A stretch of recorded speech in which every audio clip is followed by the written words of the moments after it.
Back in 1964, when Gilligan's Island first hit TV screens, the cast never guessed the show would outlive almost everyone. Today, 8 of those stars are gone. Their final resting places stretch from the Pacific Ocean to a Reno cemetery, all the way to a Hollywood mausoleum. This is where they all ended up. Number 1 is Bob Denver, who slipped on a sailor's hat in 1964 and never really took it off. He was 29 when the camera started rolling, a former math and history teacher from a Catholic grade school in Pacific Palisades. He basically fell into acting because his sister worked as a secretary on the Dobby Gillis studio lot. That first role turned him into a beatnik, but Gilligan made him a household face for 60 years. The character was a grown man with the instincts of a kid, and Denver played him without looking down on him once. Friends said the goofiness was just a technique, not his real personality. Off camera, he was a shy, smart, well-read guy who was reportedly nice to everyone on set. He even pushed CBs to add Russell Johnson and Dawn Wells to the opening credits, and insisted Dawn get the exact same publicity as Tina Louise. Talk about a lead actor using his leverage to lift others. Denver married 4 times. 3 of those marriages gave him 4 kids: Megan, Patrick, Emily, and Colleen. His 4th marriage to Dreamer in 1976 lasted 29 years, holding strong to the very end. By May of 2005, he was in the hospital for quadruple heart bypass surgery. Within 4 months, throat cancer took his life. Bob Denver passed away on September 2nd, 2005, at Wake Forest University Baptist Medical Center in Winston-Salem, North Carolina, at age 70. Dreamer and all 4 kids were right there with him. He was cremated, and his ashes went to his family. Exactly where they ended up has never been shared with the public. On screen, Gilligan never made it off the island. In real life, Bob Denver slipped away without leaving an address. Number 2 is Hale Jr., the man who played the skipper. He was 43 when the show premiered. As the son of famous character actor Hale Sr., he actually started his career as a baby in one of his dad's silent films. The skipper was supposed to be a loud,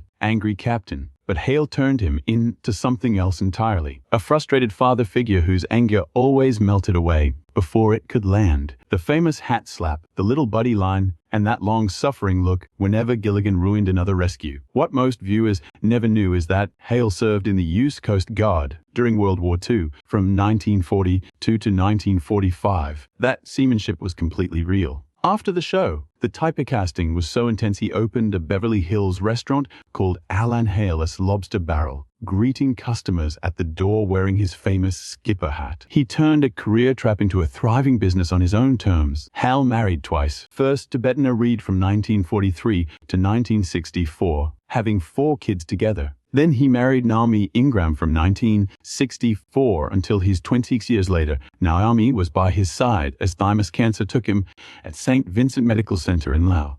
He kept his cancer diagnosis a total secret, even from his closest castmates. Dawn Wells later admitted she had no idea he was even sick. Hale died on January 2nd, 1990, at age 68. Then, something quiet happened. The U.S. Coast Guard actually contacted Naomi, offering a full military funeral to honor his brave wartime service. She politely declined. Hale had specifically requested to be cremated and returned to the deep blue sea. Dawn Wells was the only cast member who attended, representing everyone else. His ashes were scattered right into the Pacific Ocean. The hat-slapping captain, who yelled at Gilligan for 3 seasons, spent his free hours visiting sick kids in hospitals, fully in costume. In the end, he rested exactly where the show said he belonged. Right out in the water. We go from a captain scattered in the Pacific to a beloved guest star with no final resting place whatsoever. The actor whose voice defined Disney's Captain Hook chose to donate his entire body to science. Number 3 is Hans Conried, who appeared in just 2 episodes of Gilligan's Island as the wacky pilot, Wrong Way Feldman. He was 47 when his episodes first aired in 1964, and he quickly became one of the show's rare recurring characters. His acting career outside of that island was absolutely massive. Conried voiced Captain Hook in Disney's 1953 Peter Pan, Snidely Whiplash on Diddly Do Right, and Wally Walrus on Woody Woodpecker. He also played Uncle Tanu's 19 times on Make Room for Daddy. Born in Baltimore back in 1917, he studied at Columbia and worked with Orson Welles' Mercury Theatre before doing anything else. Conried married Margaret Grant in 1942, staying together for 40 years and raising 4 kids. Then, A massive heart attack struck him on January 4,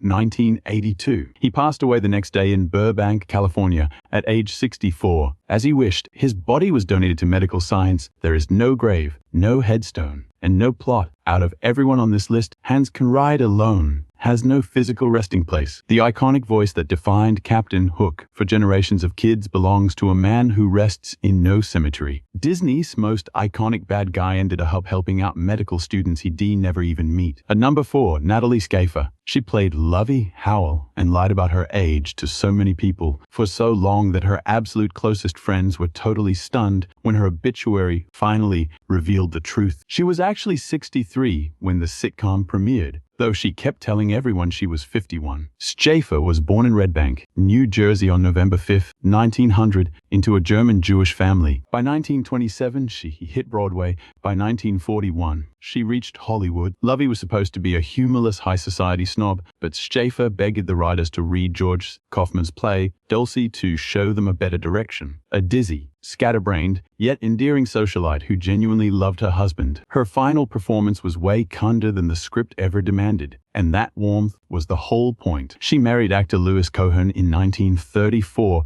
and divorced him in 1942. They had no kids, and she never even told him her real age. In 1946, she got engaged to character actor Charles Butterworth, who died soon after in a solo car wreck. She never remarried. Instead, Schaefer invested heavily in Los Angeles real estate, quietly becoming the only Gilligan's Island cast member who was a real-life millionaire. By her death, her estate was worth $10 million. She gave most of it away. Schaefer died of liver cancer at her Beverly Hills home on April 10, 1991, at age 90. Dawn Wells, who cared for her during her final years, was right by her side. As requested, her obituary finally revealed her true age. She always said she wanted readers to gasp she was how old, and the Los Angeles Times absolutely delivered. Following cremation, her ashes were scattered into the Pacific Ocean near Point Fermin-Light in San Pedro, California. Her biggest bequest, between $1.5 and $2 million, went to the Lillian Booth Actors Home, where the new outpatient wing was named in her honor. The wealthiest woman ever to play a millionaire on TV was actually the only castaway with real-life fortune, and she used that wealth to take care of the actors her industry had forgotten. Number 5 played a Japanese sailor in 2 episodes, a mad scientist named Dr. Boris Balanov in 2 more, and basically every ethnicity Hollywood could hand him over a 50-year career. But Vito Scotti was Italian-American. Hollywood called him the man of 1,000 faces. He was born Vito Giusto Scosari in San Francisco on January 26, 1918. Losing his father in Tunis as a baby, he spent his earliest years growing up in Naples. He returned to America in 1925, working his way through smoky nightclubs, Broadway, and television. Scotti married former Peruvian flamenco dancer Irene Scozzari in 1949. They had 2 children, Carmen and Ricardo. Carmen was among the first to undergo pioneering spinal implant surgery, and Vito spent years raising scholarship money in her name. Irene died in 1979. He later married Beverly Scotti, who remained by his side until the very end. Scotti died of lung cancer in Woodland Hills, California, on June 5, 1996, at age 78. He was laid to rest at Hollywood Forever Cemetery in the Abbey of the Psalms beside his first wife, Irene. The most authentic Italian-American character actor in town spent 50 years playing characters who were anything but. The man of 1,000 faces really only had one. Number 6 is Jim Bakis. The actor who played Thurston Howell III arrived on Gilligan's Island,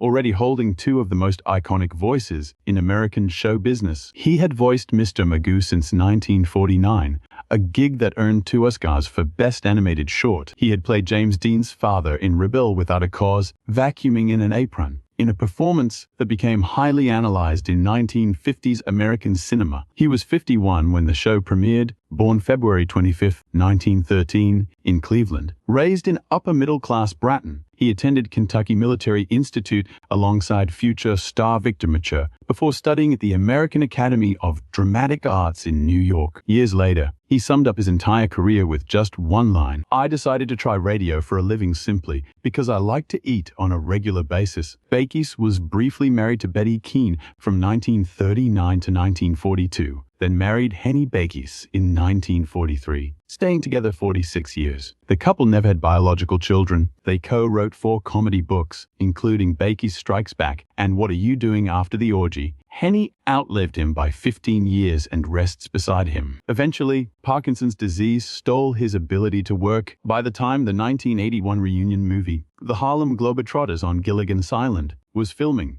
Bakers could only manage a quick cameo at the end. He passed away on July 3, 1989 at 76 from pneumonia, brought on by Parkinson's. Of the 7 castaways, he was the first to go. They buried him at Pierce Brothers Westwood Village Memorial Park in Los Angeles, right in the central lawn, and Henny joined him later. His flat headstone remembers him as a darling husband. Some of his famous cemetery neighbors include Marilyn Monroe, Dean Martin, Truman Capote, and Donna Reed. Out of all 7 Gilligan's Island castaways, Jim Bakers is the only one with a traditional grave you can actually visit and read. He was the man who created Mr. Magoo, stood opposite James Dean in Rebel without a cause, and voiced cartoons that won 2 Oscars. Today, we mostly just remember him as that millionaire on a desert island. He won more awards than anyone else on this list, yet he is barely remembered for any of them. If you have made it this far and are enjoying the video, please hit subscribe. We bring you stories like this every single week, and your support is what keeps this channel going. Coming in at number 7, he is the only cast member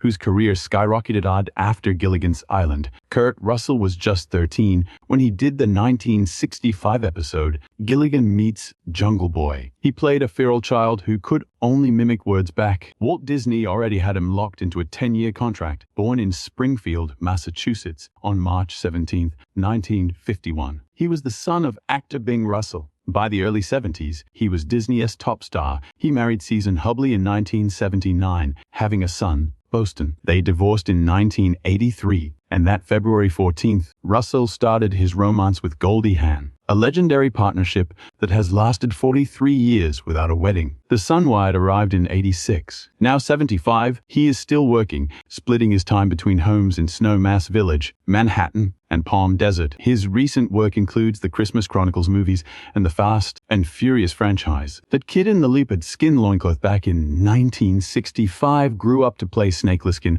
Wyatt Earp, R.J. McCready, and even a cosmic god. That guest spot on Gilligan is just a footnote on the resume of the only actor here, whose star burns brighter today than ever. Number 8 is Russell Johnson. He played the professor, but his actual life was far tougher than any script he was ever given. He was 39 at the premiere, born November 10, 1924, near Wilkes-Barre, Pennsylvania. The oldest of 6 kids, his father passed away before he was 10. His mother sent him and 2 brothers to Girard College in Philadelphia, a school for poor orphan boys, where he finished high school. Then came World War II. Johnson served as a B-24 bombardier in the Army Air Forces. In March 1945, his plane was shot down over the Philippines near Zamboanga on Mindanao. He broke both his ankles in the crash. He returned home with the Purple Heart, the Air Medal with Oak Leaf Cluster, the Bronze Star, and the Asiatic Pacific Campaign Medal. He studied at the Actors Laboratory in Hollywood on the GI Bill, then spent the next decade playing villains in westerns. The professor was the role that finally turned him into a good guy,